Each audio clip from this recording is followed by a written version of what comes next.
Olá, muito boa tarde, você internauta ligado aqui nas nossas informações no Notícias Agrícolas. A gente está de volta com a nossa programação de boletins para falar sobre o mercado de açúcar e de etanol, porque o mercado nas bolsas internacionais do açúcar teve ontem uma sessão de perdas expressivas, mas nesta quinta-feira a gente já tem alguns ajustes sendo registrados. Para a gente entender tudo isso, então, eu converso agora ao vivo com a Annelise Zumi, ela que é analista da consultoria agro do Itaú BBA. Annelise, muito boa tarde, obrigado mais uma vez por estar aqui com a gente do Notícias Agrícolas. Boa tarde, eu que agradeço. Bom, Annelise, na minha introdução, eu já falei um pouquinho sobre as movimentações do mercado de açúcar nas bolsas internacionais, Bolsa de Nova York e Bolsa de Londres, que na sessão de ontem, de quarta-feira, registrou perdas expressivas. Na Bolsa de Nova York, por exemplo, a gente teve uma queda bastante forte, de cerca de 7%, em mínimas de 5 meses sendo testadas. Queria que você falasse primeiro sobre o mercado ontem. O que o mercado acompanhou nessas quedas expressivas? Bom, o mercado ele já vem caindo, né, desde a semana passada, muito por causa de Brasil, porque a produção do Brasil ela está entrando até dezembro, né, a moagem está vindo bem, ainda temos produção de açúcar, então é um volume um pouquinho a mais do que estava se esperando, né, já que nesse período costuma chover um pouco mais, as usinas começam a parar. Então tem um volumezinho a mais de Brasil. Um outro ponto são os fundos especulativos, que eles têm uma posição comprada muito grande e possivelmente eles têm uma saída um pouquinho maior nessas 2 últimas semanas, né? E ontem a gente teve uma notícia, mas ainda são rumores de mercado, né? Que a Índia poderia diminuir o direcionamento de açúcar para a produção de etanol e colocar um pouquinho mais de açúcar no mercado interno ou possivelmente exportação. Mas a gente ainda não tem nenhuma notícia de fato que comprove, né? A gente sempre acompanha a ISMA, que é a instituição que faz essas divulgações, tanto de safra indiana, produção de açúcar, então ainda não temos nenhuma notícia sobre isso. Foram mais rumores que aí colocou um pouquinho o mercado para baixo, né? Certo. E essa questão envolvendo a safra brasileira, né, Annelise?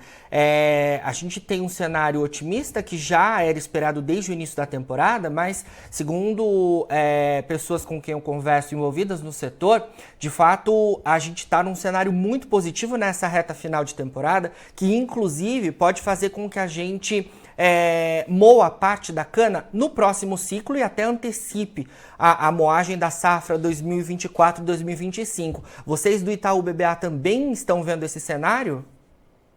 Sim, nosso cenário, né, inicialmente o que a gente vê era que a safra ela começou um pouquinho mais tarde por causa das chuvas, né, e a gente tinha uma quantidade de cana muito elevada, dado que teve aumento de produtividade, e considerando o clima normal, sobraria um pouquinho de cana para o próximo ciclo, né, para 24, 25.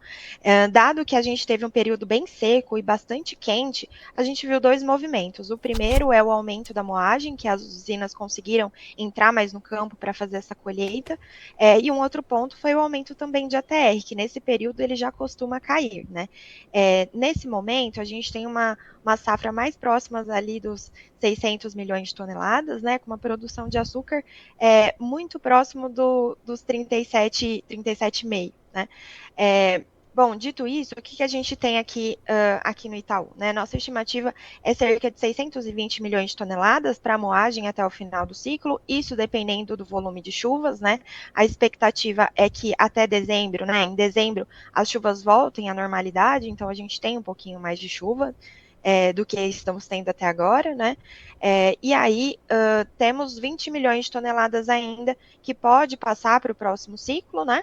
Ou ainda ser moído até março do ano que vem, né? Então as usinas elas postergam um pouquinho o final de safra, conseguem fazer essa moagem ou iniciam a moagem no próximo ciclo um pouquinho antes, né? Ao invés de começar ali em meados de abril, começar um pouquinho ali no final de março, segunda quinzena de março.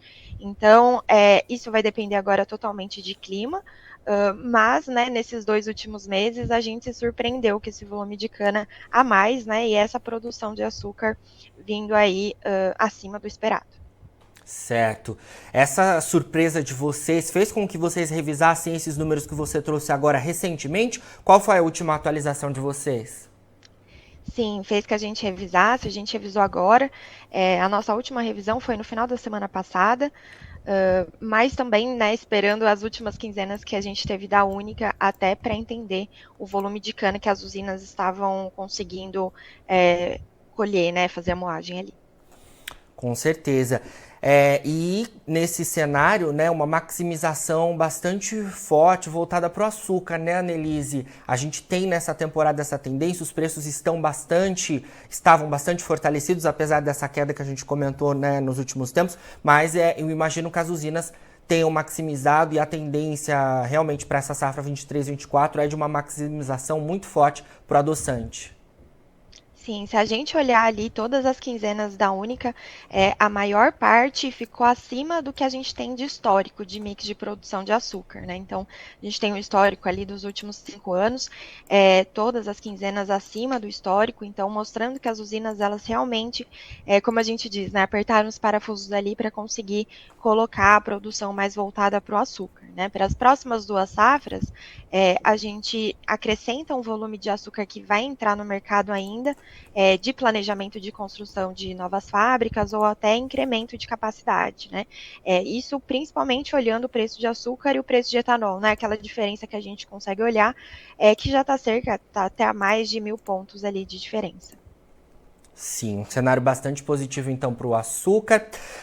Eu queria falar também, Annelise, um pouco mais sobre safra asiática. Você até trouxe, né, um highlight envolvendo a Índia, e é claro que é importante a gente falar desse país, que é o principal produtor lá da Ásia, né, o segundo maior produtor de açúcar do mundo, ficando ali próximo do Brasil. E eu queria que você falasse um pouco mais sobre as informações que a gente tem de lá, né, porque as expectativas em meio ao cenário de fenômeno climático El Niño, né, com impacto para a safra das origens asiáticas, o mercado sempre falava muito, né, da expectativa e de que a gente podia ter uma quebra lá na safra da Índia. A safra da Índia já está em andamento, né, então a gente já tem algumas informações, e a mais recente delas foi essa que você trouxe, envolvendo essa questão, né, de voltando, né, a dar prioridade para a produção de açúcar, né, que é uma informação ainda que está no campo de fontes que foram ouvidas e não foi ainda oficializada pelo governo indiano. Queria que você comentasse todo esse cenário envolvendo a Índia, o que a gente já tem de informação que vem da safra de lá. Perfeito. Eu acho que o primeiro ponto é falar que o S&P Global, né, o balanço de oferta e demanda, ele está deficitário faz 5 anos, né? 5 ciclos, 5 safras. Então a gente vê um aperto no estoque global, né? A Índia não é diferente, né? Temos um aperto nos estoques, consequentemente, por causa de El Niño, redução de produtividade, também teremos uma safra um pouco menor do que a gente viu em ciclos passados, né? Nesse sentido, esse açúcar produzido, ele seria para consumo interno e parte direcionada para a produção de etanol, cerca de 5 milhões de toneladas de açúcar indo para a produção de etanol, né? Nesse sentido, o que a gente vê é que o mercado, ele já está precificado, né, uma quebra bem maior, olhando questão de chuvas, as monções que vieram um pouco mais fracas, e esse início de safra aí, né? Eu acho que essa notícia, essa última notícia, né, que ainda não confirmada, isso traz um pouquinho de açúcar para o mercado, né? Pode ficar no mercado interno ou possivelmente ir para exportação, mas é um ponto que adiciona um pouco mais de açúcar no nosso balanço de oferta e demanda, né? Por isso os preços eles acabam reagindo um pouquinho mais forte. Mas a princípio, né, o que a gente tem aqui de safra de Índia é 30,7 milhões de toneladas. Estamos um pouquinho mais conservadores do que o mercado já vem um pouquinho abaixo disso, né? E estamos esperando aí as notícias oficiais, tanto dessa questão de produção de etanol, quanto também das quinzenas, né? Eles também liberam ali as quinzenais de produção de açúcar das regiões da Índia. Perfeito. Queria falar um pouco mais também, Annelise, sobre Tailândia, né, que é um outro país importante no cenário de produção global, também da Ásia. E a safra da Tailândia começa, teoricamente, agora em dezembro, né? Vai de dezembro a novembro, segundo o que eu estava dando uma olhada aqui. E hoje a gente teve uma divulgação da Organização Internacional do Açúcar falando justamente sobre esse cenário da Tailândia, né? Que a safra por lá deve começar agora no dia 10 de dezembro. Então, informação importante, a Tailândia é um outro país que compõe aí o cenário de oferta e também o mercado aguarda por informações, imagino, dessa origem, né? Uhum.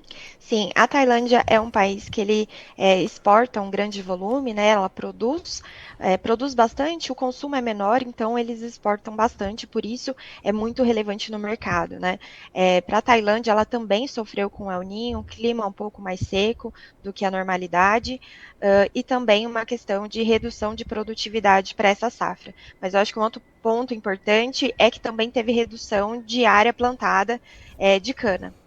Isso porque na Tailândia nós temos, aqui no Brasil a gente tem outras culturas, na Tailândia a cultura concorrente com as áreas de cana é a mandioca, que era uma cultura que tem dois pontos importantes. O primeiro é que estava remunerando mais do que a cana para os produtores tailandeses, e o segundo ponto é que é uma cultura que aguenta, né, que suporta um pouco mais do clima seco do que a cana. Então, essa decisão acabou diminuindo a área de produção. Aqui a gente está com 9 milhões de toneladas de produção de açúcar para a safra 23-24, essa que começa dia 10 de dezembro, versus 11,4 que foi no ano passado. Então, a gente tem uma redução aí significativa. Também em decorrência do clima, né, Annelise? Imagino. Perfeito. Ali nos países asiáticos, na Índia e Tailândia, eles sofrem com El Niño com redução de volume de chuva, né? Então também sofreu, assim como a Índia, uma redução de volume de chuva, consequentemente uma redução de produtividade que vai afetar no final ali na produção de açúcar. Perfeito.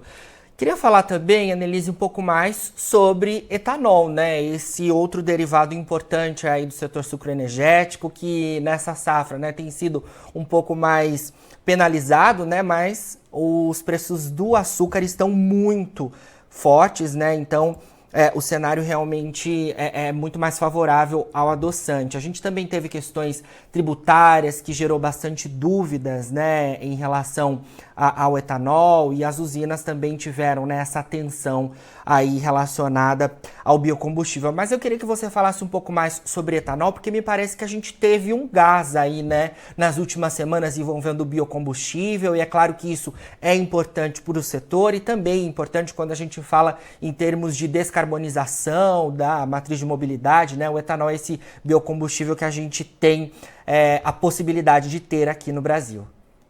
Uhum. O etanol, né, desde a safra passada e o início dessa safra até meados de agosto, ele acabou ali na bomba ficando acima dos 70%, então perdendo a competitividade para a gasolina. Nesse sentido, isso principalmente por causa de mudanças tributárias, movimentos de petróleo internacional, né, até quando estávamos seguindo o PPI, paridade de preço de importação, e por isso, né, o etanol ele ficou menos competitivo até meados de agosto. A partir de agosto para frente, os principais estados brasileiros eles começaram a entrar na paridade, também porque estávamos no pico da safra, preço caindo bastante, e aí começamos a recuperar a demanda para o etanol. Essa recuperação de demanda, ela acontece aos poucos, né, já que estávamos há mais de um ano com a paridade ali fora, não favorável para o biocombustível. Nesse sentido, foram crescendo as demandas ao longo dos meses, né. A produção, ela continuou forte, mesmo produzindo, mesmo com as fábricas voltando para a produção de açúcar, ainda a produção de etanol ela é muito forte, dado que a gente tem muito mais cana do que o ano passado, né? Então, de agora para frente, a gente precisa que a demanda do biocombustível ele fique mais próximo dos 1.800 para consumir o que a gente tem de estoque e fazer o estoque de passagem, né, para a próxima safra. A próxima safra também, se a gente começar um pouquinho antes, esse etanol ele ainda vai continuar um pouco mais fraco, né? Nesse momento ele está bem fraco, muito próximo dos custos de produção, mas a demanda ela está crescendo. Então, possivelmente começaremos um próximo ciclo com uma demanda elevada, que vai ajudar bastante ali a safra do próximo, a demanda do próximo ciclo. Perfeito. Um outro ponto, desculpa, só Claro. Pode que seguir. você comentou em relação aos CBIOS, né? Realmente em novembro a gente teve uma emissão recorde, também por causa dessa questão de aumento de consumo, né? Só para lembrar, os CBIOS eles podem ser gerados a partir do momento que a usina faz a venda do etanol para a distribuidora. Como a gente viu a partir de agosto ali um aumento de demanda, então esse fluxo ficou um pouquinho maior. Nesse sentido, a gente tem uma emissão maior. Essa emissão ela acabou se concentrando em novembro, porque as usinas elas têm um prazo a partir da venda de aproximadamente 3 meses após a venda para distribuidoras, né? Então elas podem ter se concentrado para novembro, por isso que a gente viu esse número de 4 milhões de CBIOS ali emitidos durante o mês de novembro, que foi super alto. Sim, com certeza. Annelise, você trouxe uma informação importante. A gente normalmente, né, em momentos de entre-safra, costuma ter um aumento, claro, no preço do etanol nas bombas e costuma, né, ter aquela paridade com a gasolina um pouco mais reduzida e às vezes até perdendo competitividade. No ano passado, inclusive no início desse ano, a gente teve esse cenário, né, justamente com o etanol bastante penalizado. Na sua visão, já que a gente está quase na metade do mês de dezembro, esse cenário envolvendo o etanol pode ser um pouquinho diferente do que a gente viu em outras safras, com essa demanda que está elevada já quase na metade de dezembro, e esse cenário de mais cana-de-açúcar sendo também voltada para a produção de etanol? Sim, nós vamos ver um cenário diferente por dois principais motivos, né? O primeiro é porque a safra ela continua em andamento, né? A gente vê muitas usinas ainda moendo e tem produção de etanol, então tem aumentado a oferta. E um outro ponto é a questão de estoques. Os estoques de etanol eles estão elevados, né? Então vai ser diferente do ano passado porque a gente vai passar uma entre-safra relativamente confortável. Então a gente não vai ver uma reação de preço tão forte quanto a gente via em anos anteriores, né? A gente até chamava de carrego, né? Geralmente, quando acabava a safra, a gente tinha um aumento ali de uma diminuição de oferta, né? E um aumento ali de preço, até em momentos que a gente viu na safra passada, na safra retrasada, ali os preços subindo e ficando desfavoráveis para o consumo de etanol. Esse ano vai ser um pouquinho diferente. Por outro lado, a gente começa em 2024 com uma demanda aquecida para o etanol, que isso favorece ali ao longo da safra. Então, o movimento de curva esse ano vai ser um pouquinho diferente do que a gente viu. Ou seja, uma entre-safra mais tranquila quando a gente olha para a ponta consumidora. Annelise, muito obrigado pelas suas informações aqui com a gente. Sempre que tiver novidades aí do Itaú BBA, chama a gente por aqui. E eu quero, claro, ao longo das próximas semanas, a gente ir atualizando os nossos internautas em relação à movimentação do açúcar e do etanol. Obrigado, viu? Obrigada a vocês. Vamos conversando. Um abraço. Um abraço. Bom, conversamos aí então ao vivo com a Annelise Izumi, ela que é analista da consultoria agro do Itaú BBA. A gente atualizou as informações então relativas às movimentações do açúcar nas bolsas internacionais, mercado do açúcar que tem uma sessão um pouco mais tranquila nesta quinta-feira. Agora, por exemplo, o açúcar está próximo da estabilidade na Bolsa de Nova York e em Londres tem uma leve alta em ajustes ante a queda expressiva registrada em ambos os terminais na sessão de ontem, na sessão de quarta-feira, acompanhando ali, né, o cenário bastante favorável em relação então ao andamento da safra do Brasil e também informações melhores que vêm da safra da Índia. Agora, na finalização do nosso boletim, você encontra os perfis das nossas redes sociais. Siga a gente por lá para se manter atualizado sobre todas as informações do nosso agronegócio brasileiro. A gente fica por aqui, mas daqui a pouquinho tem mais boletins ao vivo. Notícias agrícolas, informação agro relevante e conectada.